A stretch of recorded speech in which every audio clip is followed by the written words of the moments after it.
اچھا، اب حرم کی ہی کچھ جو مساجد ہیں ان میں ایک مسجد ہے، وہاں پر ضرور جانا چاہیے زیارت گاہ کے حوالے سے اندرون حرم میں، جس کو مسجد بالا سر کہا جاتا ہے۔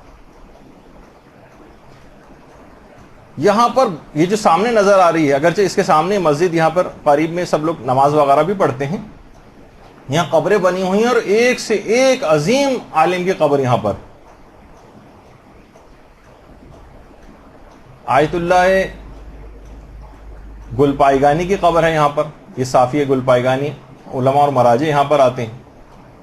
اسی طرح سے آیت اللہ فاضل لنکرانی کی قبر بھی یہاں پر ہے۔ اچھا، یہ اتنا اور بتا دوں کہ یہاں پر عورتوں کے لیے تقریباً 2:30-3 بجے کے اراؤنڈ 1-1.5 گھنٹے کا ٹائم ہوتا ہے، جس میں مردوں سے خالی کرایا جاتا ہے اور عورتوں کو یہاں پر جانے کی جگہ دی جاتی، قنات لگا دی جاتی ہے کہ عورتیں بھی ان قبروں کی زیارت کر سکیں۔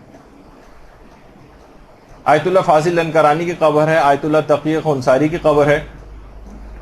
اس کے علاوہ آیت اللہ محمد حسین طباطبائی کی قبر بھی یہیں پر ہے۔ آیت اللہ مرتضیٰ مطہری کی قبر ہے یہاں پر۔ آیت اللہ بہجت کی قبر ہے یہاں پر۔ اور ذرا سا باہر اس سے نکلتے ہیں تو آیت اللہ بروجردی کی قبر ہے یہاں، اور یہاں پر تو یہ ہر وقت کھلے رہتے ہیں، عورتیں ہر وقت آ جا سکتی ہیں، تو گزرگاہ میں ہے تقریباً۔ اور آیت اللہ شیخ عبد الکریم حائری، جنہوں نے قوم کا حوضہ علمیہ قائم کیا تھا، ان کی قبر بھی یہاں پر ہے، یہاں ضرور جانا چاہیے۔ آیت اللہ عبد الکریم حائری کی کچھ ایسی خصوصیات بھی تھیں کہ ہمیشہ درس دینے سے پہلے، جب ان کا درس خارج ہونا ہوتا تھا تو یہاں درس سے پہلے مرثیہ پڑھا جاتا تھا اور مصائب امام حسین بیان کر کے گریہ کیا جاتا تھا، پھر اس کے بعد درس شروع ہوتا تھا۔ اور مرجع ہونے کے بعد بھی روڈوں پر جو ماتمی دستے سینہ زنی کرتے ہوئے جاتے ہیں، اس میں بھی آیت اللہ عبد الکریم حائری ان ماتمی دستوں میں خود شرکت کرتے تھے اور سینہ زنی کرتے تھے روڈوں پہ، جو عام جو ماتمی ہوتے ان کے ساتھ کھڑے ہو کر، اور کہتے تھے کہ مجھے جو کچھ بھی عطا ہوا ہے وہ سب کا سب امام حسین علیہ السلام کی وجہ سے عطا ہوا ہے۔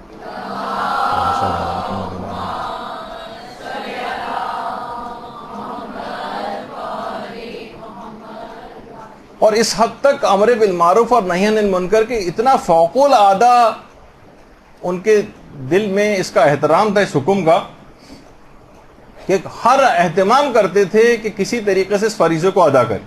خود فرماتے ہیں کہ ایک بوڑھا ان کی نماز جماعت کے اندر، ایک بہت ہی دیندار بوڑھا شامل ہوتا تھا، لیکن میں دیکھتا تھا کہ وہ داڑھی مونڈتا ہے۔ اب کہتے تھے میں سوچتا رہتا تھا کہ اس کو کیسے امر بالمعروف کروں کہ یہ ایک تو طے کر دیا اور ضد میں آ گیا چھوڑ دیا، نہیں، ان کو یہ تھا کہ میں کس طرح سے اس کو راضی کروں کہ یہ حرام کام نہ کر سکے۔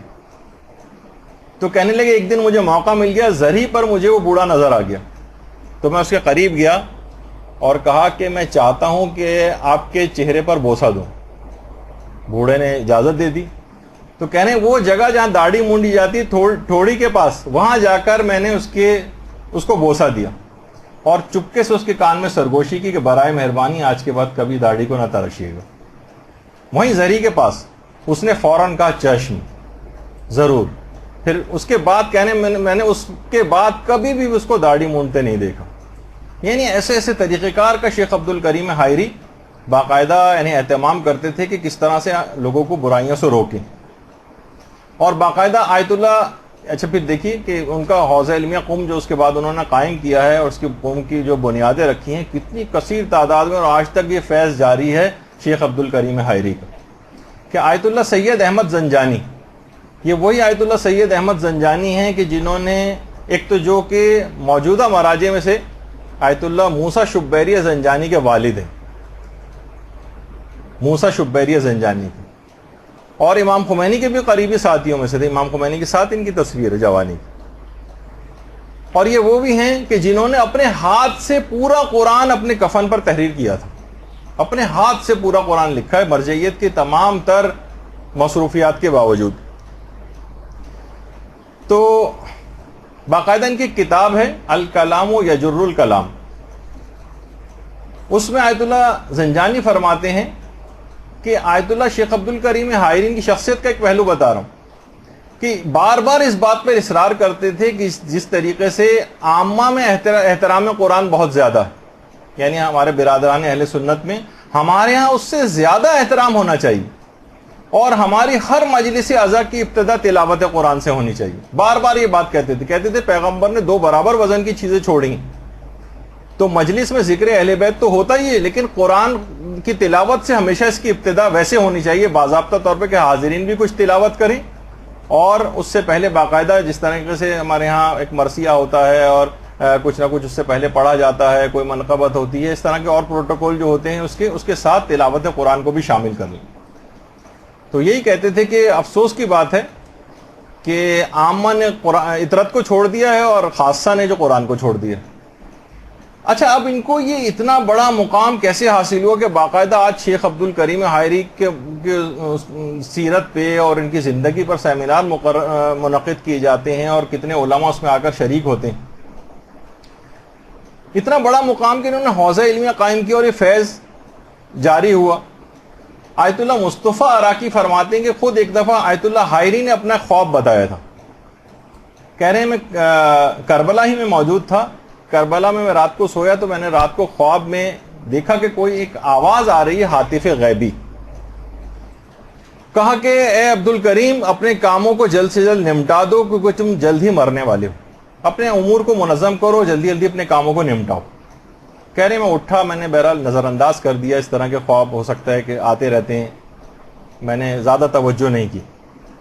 اگلے دن پھر خواب آیا، تیسرے دن پھر خواب آیا، اور اس کے بعد پھر میں ایک درس کے بعد آ کر لیٹا تو اچانک سے ایک زلزلہ سا آ گیا اور چیزیں، الماریاں سب میرے اوپر گرنے لگیں اور میرے کانوں میں کچھ آوازیں سی آنے لگیں.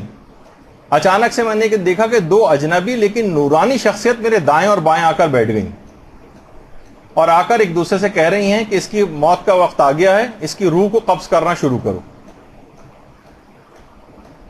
اسی وقت میں نے صدق دل سے امام حسین علیہ الصلوۃ والسلام کو پکارا.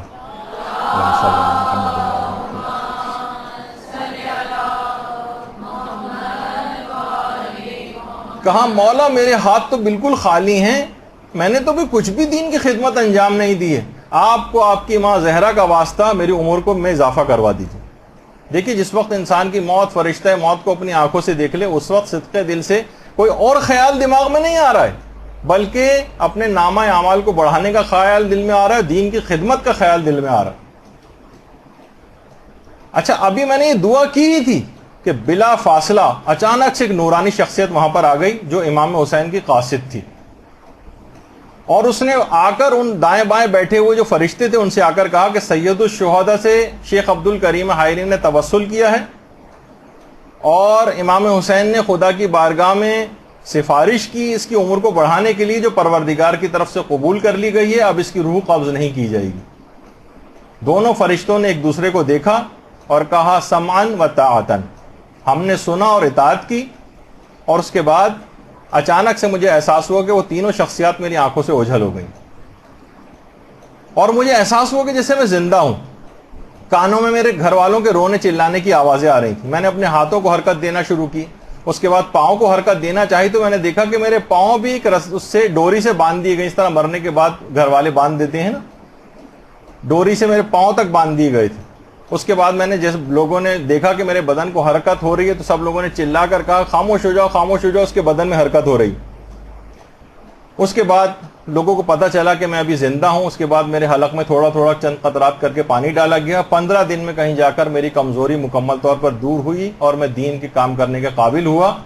اور یہ توفیق مجھ کو ملی کہ اس کے بعد پھر میں نے جس بنا پر اپنی عمر کو بڑھوایا تھا اس دین کے لیے کام کرنا شروع کیا. اور آپ نے دیکھا کہ اس طرح شیخ عبد الکریم حائری کو اپنی اس اخلاص نیت کی وجہ سے دین کا کام کرنے کا جذبہ، خیال، کہ اتنا بڑا مقام امام حسین نے ان کو عطا کروا دی کہ آج حوزہ علمیہ میں قوم میں کتنے لوگ تحصیل علم حاصل کر رہے ہیں، اپنے ملکوں میں جا رہے ہیں، کتنے بڑے بڑے علماء بن چکے ہیں، مراجع بن چکے ہیں، اور دین کی کیسی خدمت ہو رہی ہے، سب میں شیخ عبد الکریم حائری شریک. اللہم صلی علی محمد و علی محمد. وہیں پر شیخ عبد الکریم حائری کی قبر. اب بتائیے کہ شیخ عبد الکریم حائری کی قبر پہ کوئی نہ جائے، اور عام طور پر زائرین وہاں نہیں جاتے ہیں. تو وہ فرماتے تھے کہ جو کچھ بھی آج میں ہوں سب کچھ امام حسین کی مرہون منت ہے. اور اتنا زیادہ امام حسین سے اس کے بعد ایسا ان کو عشق ہو گیا تھا کہ باقاعدہ جب یہ نماز پڑھاتے تھے تو ہر نماز جماعت میں اپنے امامے کے اوپر تربت امام مظلوم کی قبر کی جو مٹی تھی اس سے بنی ہوئی جو تسبیح تھی وہ اپنے امامے کے اوپر لگا کر اس کے بعد نماز پڑھتے تھے. اس میں بھی نظر آ رہی ہے تصویر, ایک باقاعدہ تسبیح اپنے امامے کے اوپر جو ہے وہ لگا کے نماز پڑھاتے تھے. تو بہرحال جب بھی انسان ان کی قبر پر جائے, پیغام یہی ہے کہ دین کا کام کرنے کے لیے اپنی زندگی میں برکت کی دعا مانگے. صرف فقط زندگی نہیں چاہیے بلکہ اس زندگی میں کچھ کر کے بھی جانا. تو بہرحال یہ وہاں پر ایک مسجد ہے جس میں بہت ساری قبروں کا بھی ہم نے تعارف کرا ہے. وہاں علماء اور مراجی کے قبور پہ جانا چاہیے. اسی طرح سے وہاں ایک اور مسجد بھی ہے, مسجد بالا سر تھی, اب مسجد اعظم. مسجد اعظم آیت اللہ بروجردی نے بنائی تھی, اور آج اس مسجد کے اندر بڑے بڑے مراجع درس خارج دیتے ہیں, کیونکہ آیت اللہ بروجردی یہ چاہتے تھے کہ جس طریقے سے مسجد گوہر شاد ہے مشہد میں, اسی طرح کی ایک باعظمت مسجد قوم کے اندر بھی قائم ہو جائے. اس میں مشکلات بہت پیش آئیں اطراف میں. جب اس کو حرم کو بڑا کرنے لگے تو بہت سارے گھر آ رہے تھے. ان گھروں کو خریدنے کا ایک بہت بڑا مسئلہ تھا کہ اتنی رقم کا اہتمام کہاں سے کیا جائے گا. لیکن بہرحال معصومہ قوم کس سے توسل کیا گیا, اور لوگوں نے اس کے بعد ڈونیشنز دینے شروع کیے, یہاں تک کہ اطراف کے تمام گھروں کو خریدا گیا, اور پھر اس کے بعد اس مسجد کے اندر وسعت اس کو دی گئی. آج اس میں کتنے علماء مراجع آتے ہیں, یہاں پر تلاوت قرآن کرتے ہیں, ان کے درس خارج وغیرہ بھی ہوتے ہیں. اچھا, اسی طرح سے اور پھر یہیں پر مسجد اعظم میں خود امام خمینی بھی درس دیا کرتے تھے. پھر اسی کے ایک صحن میں شیخ فضل اللہ نوری کی قبر بھی. شیخ فضل اللہ نوری جو مشروطہ کی جو تحریک چلی تھی, اس میں باقاعدہ شیخ فضل اللہ نوری کو پھانسی بھی دے دی گئی تھی, سزا. ان کی قبر بھی یہاں پر ہے, اور ان کی قبر پر ہی وہ دونوں تصویریں, جو ان کی پھانسی والی اور جو ان کی اصل تصویر ہے وہ بھی ہیں. تو ان علماء اور مراجع کی قبور کے اوپر اس انداز سے جانا چاہیے کہ وہاں سے بھی بہت برکتیں حاصل ہوتی ہیں. اسی طرح حرامی کے ایک صحن میں قطب راوندی کی قبر بھی. یہ بالکل سامنے لوگ اسی گزرتے ہوئے جاتے ہیں اور اکثر اس کو دیکھتے نہیں ہیں. قطب راوندی وہ تھے کہ سینکڑوں سال بعد ان کا جسم بالکل تر و تازہ قبر سے نمودار ہوا تھا. سینکڑوں سال جبکہ انتقال کو ان کے ہو چکے تھے. اور اس کے عینی شاہدین میں آیت اللہ عراقی تھے, جو امام خمینی کے استاد تھے. وہ فرماتے ہیں کہ میں اس وقت میری عمر کافی چھوٹی تھی, لیکن میں اپنے والد کے ساتھ گیا تھا, اور میں نے باقاعدہ ان کو دیکھا تھا کہ ان کے جسمانی خصوصیات بھی انہوں نے بتائیں کہ اس طرح سے تھے اور ایسے تھے. قطب راوندی کی قبر بھی وہاں پر ہے, اور یہاں پر بھی ضرور جانا چاہیے. اچھا, حرم سے جیسی باہر نکلیں, جہاں پہ آیت اللہ مرشی نجفی کی لائبریری ہے, اس کے سامنے ہی ایک چھوٹا سا ایک پارک بنا ہوا ہے جہاں فوارے وغیرہ بھی لگے ہوئے ہیں, اور وہاں پہ بہت سارے ہوٹل بھی ہیں, قوم انٹرنیشنل ہوٹل اور کون سے اس کے بالکل قریب ہی ہے. وہاں ایک قبرستان ہے گلزار علماء اور شہداء شیخان کے نام سے. یہاں تو ضرور جانا چاہیے. ایسی شخصیات اس قبرستان کے اندر ہیں, اور ایسی ان کی برکتیں. یہ تقریباً 1000 سال پرانا قبرستان ہے, بالکل حرم سے ملا ہوا, کہیں دور بھی جانا نہیں ہے, بس نکلیں گے حرم سے اور باہر ہے فوراً. 1000 سال پرانا, کہ خود یہاں پر ہمارے معظم بھی تشریف لاتے ہیں اس قبرستان میں. اکثر جب بھی قوم آتے ہیں یہاں ضرور آتے ہیں. اور یہاں پر ہی جواد ملکی تبریزی, جو امام خمینی کے عرفانیت کے استاد تھے, ان کی قبر مبارک بھی ہے یہیں پر ہی. اور دیگر تمام افراد بھی یہاں پر, شہداء کی قبریں ہیں, علماء کی قبور ہیں. یہاں پر زکریا ابن آدم کی قبر بھی ہے, جو امام کے صحابی تھے. اس کے علاوہ عیسیٰ ابن عبداللہ قمی کی ہے. میرزا قمی کی قبر ہے یہاں پر, جو کہ بہت بڑے شیعہ عالم اور مرجع تھے. تو یہاں پر ضرور جانا چاہیے. مرزا قمی, یہ مرزا قمی وہی ہیں جن کو صاحب قوانین الاصول کہا جاتا ہے. ان کی اتنی مشکل, یہ صرف ایک صفحہ ہے ان کی کتاب کا, کہ اس کا ایک صفحہ بھی کوئی پڑھ کے اور اس کی تشریح کر دے تو اس کو بڑا ایک عالم تسلیم کر لیا جاتا ہے. صاحب قوانین الاصول. باقاعدہ جو کرامات علویہ ڈاکٹر علی میر خلفزادہ مرحوم, ان کی کتاب ہے باقاعدہ. اور ایک اور کتاب ہے جس کے اندر اب جو واقعہ پڑھ رہا ہوں اس کا ریفرنس بتا رہا ہوں, العبقری الحسان, علی اکبر نہاوندی کی جو کتاب ہے.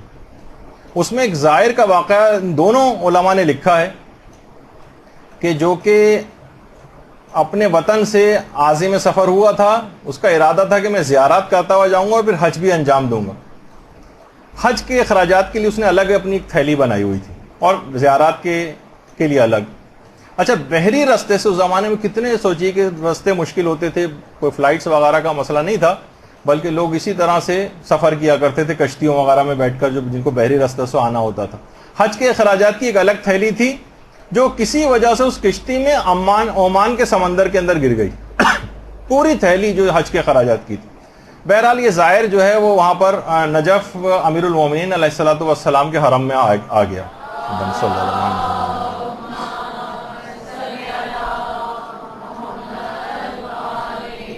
باقاعدہ خواب میں متوسل ہوا، پہلے زری پر آ کر، پھر کہہ رہا ہے کہ میں نے خواب میں امیر المومنین کی زیارت کی.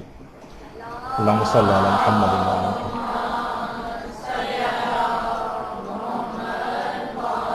امیر المومنین نے کہا ہرگز بھی پریشان مت ہو، تم قم جاؤ اور میرزا قمی سے جا کر اپنی تھیلی مانگو. کہہ رہا ہے کہ میں بہت ہی پریشان ہوا اور حیران ہوا، تھیلی میرے عمان کے سمندر میں گری ہے اور مجھے بھیجا قوم جا رہا ہے مرزا قمی سے مانگنے کے لیے.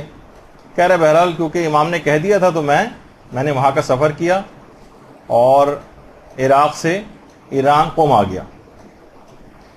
آیت اللہ مرزا قمی کے پہلے میں گھر میں گیا، دروازہ کھٹکھٹایا، اندر سے مرزا قمی نے میرا نام لے کر پکارا کہ اندر آ جاؤ. کہہ رہے ہیں کہ میں اندر گیا، مرزا قمی نے مجھ سے کوئی بات نہیں کی اور وہ تھیلی جو عمان کے سمندر میں گر گئی تھی وہی تھیلی لا کر میرے ہاتھ میں پکڑا دی. درود بھیجیے نا محمد علیہ محمد صلی اللہ علیہ وسلم.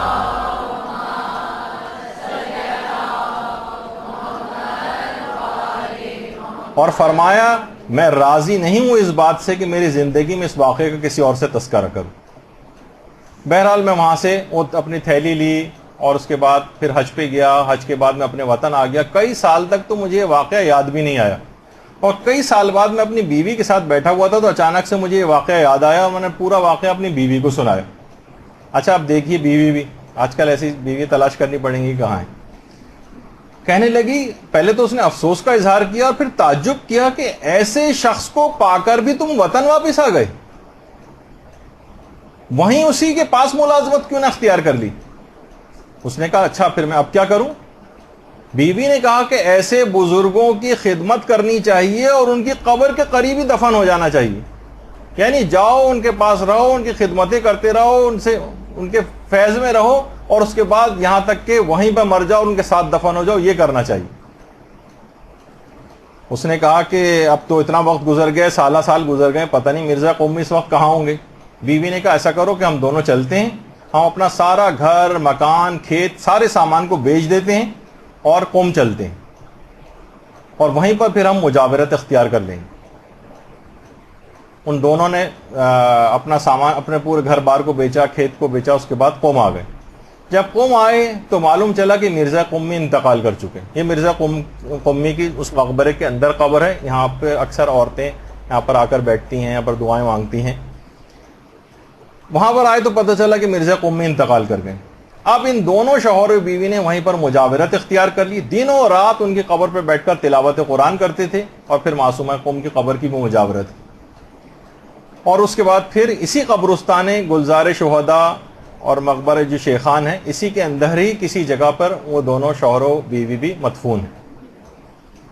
تو آپ نے دیکھا کہ بہرحال مرزا قمی اسی قبرستان کے اندر ہے. اور ان کی اس سے بھی اندازہ لگائی کہ جو کتاب ابھی میں نے حوالہ دیا تھا بارگاہ فاطمہ معصومہ تجلی گاہ فاطمہ زہرا، اس کے اندر باقاعدہ آیت اللہ سید محمد وحیدی وہ خود فرماتے ہیں کہ رات کو میں نے خواب میں معصومہ قم سلام اللہ علیہ کی زیارت کی.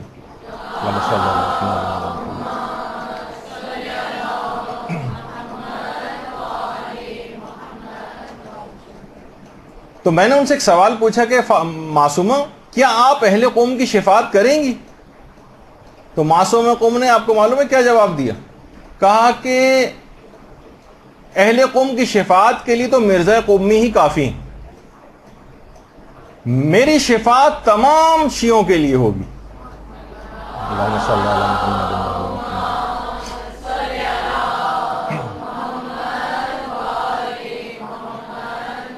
اور اس بات کی تائید اس روایت سے بھی ہوتی جو مجالس المومنین میں قاضی نور اللہ شستری نے لکھی ہے، چھٹے امام کی جو روایت ہے کہ معصومہ قم کی شفاعت سے سارے شیعہ جنت میں جائیں گے، یعنی سارے شیعوں کو معصومہ قم کی شفاعت سے جنت عطا ہوگی۔ وہ انہوں نے کہا کہ قم کی شفاعت کے لیے تو مرزا قمی کافی ہیں، وہی مرزا قمی جن کا بھی اس سے پہلے تذکرہ ہو رہا تھا، جن کی قبر میں نے دکھائی جو اس قبرستان کے اندر ہے۔ زائرین وہاں جاتے ہیں، انہیں پتہ بھی نہیں کہ مرزا قمی کون، کہ ان سے وہاں جا کر خود ہی جب وہ اہل قوم جیسے برگزیدہ لوگوں کی سفارش کے لیے کافی ہیں، تو ہم جیسے گناہگار تو بدرجہ اولیٰ ان کی شفاعت کے حقدار ہیں، ہمیں لینی چاہیے ان سے شفاعت، تو وہاں ضرور جانا چاہیے۔ اسی قبرستان کے اندر زکریا ابن آدم کی قبر بھی، جو ہمارے 7ویں اور 8ویں امام دونوں کے صحابی تھے، اور احادیث پر باقاعدہ زکریا ابن آدم کی کتاب بھی ہے، اور عقائد کے خلاف جو انحرافات ہیں اس کے لیے جہاد بھی انہوں نے کیا، اور خود معصومین کے وکیل بھی رہے ہیں۔ اور باقاعدہ امام یہ کہا کرتے تھے کہ تم اپنے مسائل جو ہیں وہ زکریا ابن آدم سے پوچھا کرو، کیونکہ دین اور دنیا کے مسائل میں وہ امین ہے۔ اور جب ایک مرتبہ زکریا ابن آدم بہت زیادہ، اسی قبرستان میں مرزا قمی کے مقبرے کے بالکل سامنے ان کی قبر بھی ہے زکریا ابن آدم کی، کہ ایک بار قوم کے حالات سے گھبرا کر قوم سے ہجرت کرنے کا سوچ رہے تھے زکریا، اور 8ویں امام کے پاس آئے اور اجازت مانگی کہ میں قوم سے جانا چاہتا ہوں۔ امام نے منع کر دیا اور کہا ہے زکریا تمہارے وجود سے اہل قوم سے بلائیں دور ہوتی ہیں، اسی طرح جس طرح امام موسیٰ کاظم کے وجود سے اہل بغداد کی بلائیں دور ہوتی تھیں۔ اللہم صلی علی محمد وعلی محمد۔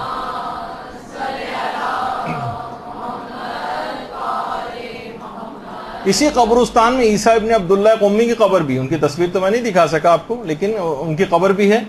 چھٹے امام نے کہا تھا کہ اے عیسیٰ تم ہمارے اہل بیت میں سے ہو، اور معجم الرجال میں باقاعدہ آیت اللہ خوئی نے عیسیٰ کے متعلق یہ لکھا ہے کہ عیسیٰ ایسے انسان ہیں، امام نے فرمایا، چھٹے امام نے، کہ عیسیٰ ایسے انسان ہیں کہ جنہوں نے اپنی زندگی اور موت کو ہماری زندگی اور موت سے ہم آہنگ کر لیا۔ یہ دیکھیے وہ اس قبرستان میں۔ اس کے علاوہ پھر وہیں پہ قبرستان جو ہیں جو تہران سے ذرا یہ قوم سے باہر نکلتے ہوئے تہران کے رستے میں جو بہشت زہرا قبرستان ہے، یہاں پر بھی انسان کو واقعی جانا چاہیے۔ لوگ کس طرح سے وہاں کتنے ہی شہداء ہیں وہاں پر مدفون ہیں، اور لوگ وہاں پر جیسے میں نے کہا تھا کہ وہ شب قدر بھی وہیں پر آ کر مناتے ہیں، اور لوگ اپنے پیاروں کی قبروں کے اوپر جو ہے وہاں پر جاتے ہیں۔ بچوں کا ایک الگ سیکشن ہے وہاں پر، جہاں جو چھوٹے چھوٹے بچے جو انتقال کر جاتے ہیں ان کو ایک ہی جگہ کے اوپر دفن کیا جاتا ہے باقاعدہ۔ برحمتک یا ارحم الراحمین، وصلی اللہ علی محمد وآلہ الطاہرین۔